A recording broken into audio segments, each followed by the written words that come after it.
Isang magandang gabi, kadibuho. Tawagin niyo na lang po akong Mario.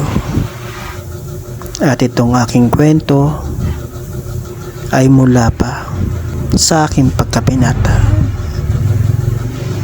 Ako ay assistant ng aking tiyahin sa kanyang maliit na negosyo na ang tinitinda niya ay piniritong manok.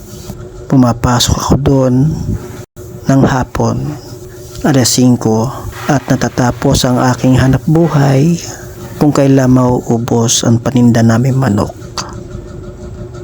At minsan ay inaabot kami na madaling araw.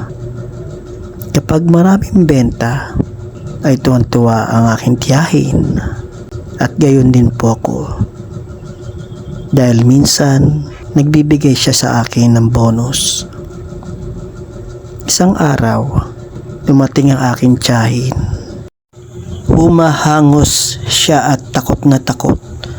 Ang sabi niya, may sumunod daw sa kanya habang dumadaan siya sa isang eskinita. Biglaan daw nung maramdaman niya na ito ay sumulpot sa kanyang likuran na animoy sinusundan siya. Dahil dala niya ang pinagbentahan ay natakot siya na ma-hold up. Kaya ang ginawa niya ay binilisan niya ang kanyang paglakad. At nung maramdaman niya na gayon din ang ginawa ng sumusunod sa kanya, ay kumaripas na siya ng takbo. Maya-maya ay naimasmasan din ang aking tiyahin at nagpahinga muna. Pinagpatuloy ko lang ang aking pagtatrabaho. Ako muna ang siya nagparito ng mga manok na itinitinda namin upang makapagpahinga aking tiyahin. Mga ilang oras lang ay nag-text ng aking tiyahin sa aking pinsan upang siya ay sunduin. Pinaubaya niya muna sa akin ang pwesto. At ang sabi niya, kapag naubos na ang paninda, umuwi agad ako. Yung araw na yon ay napakatumal. Konti pa lang ang aking benta. Kaya hindi muna ako umuwi. Inabot ako ng madaling araw. Nagpasya ako magligpit ng aking mga paninda nang makita ko yung kasama kong nagtitinda ng balot na nagliligpit para umuwi. Sa aking paglalakad, bit-bit ko ang isang supot na puno ng aming paninda. Marahil may 1 kilo rin ang timbang.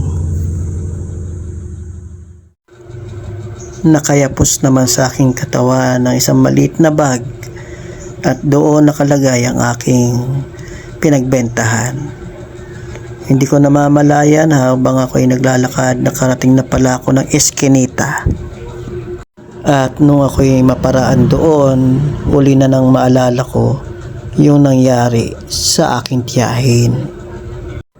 Kaya napalingon ako sa likod at doon na nagimbal ako nang makita ko ang isang lalaki, matangkad at maitim.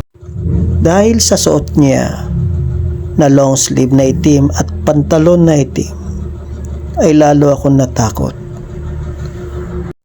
Ang layo niya mula sa akin ay masasabi kong mayroong 10 hakbang. Hindi ko tiyak kung itong taong ito ang siyang sinasabi ng aking tiyahin, dahil hindi naman niya nakita o naaninag ng malinaw yaong ikinuwento niya sa akin. Kaya naman ako'y naglakas loob na magtanong. Subalit pagkatapos noon ay hindi naman siya umimik. Nakatayo lang siya at nakatitig sa akin. Napaiktad ako nung maaninag ko siya ng umiti. At yun ang naging dahilan kung bakit napatakbo ako sa makipot na eskinita. Ginawa ko ang lahat makalabas lang sa eskinita na yon, sa takot na maabutan niya ako. Mabuti na lamang at may mga taong papasalubong sa akin at doon ay humingi ako ng tulong. Nalaman ko sa kanila na ang taong iyon ay madalas ngang dumaan sa eskinita at ang sabi nila ay pagpasensyaan ko na lang dahil ito ay may sakit sa pag-iisip.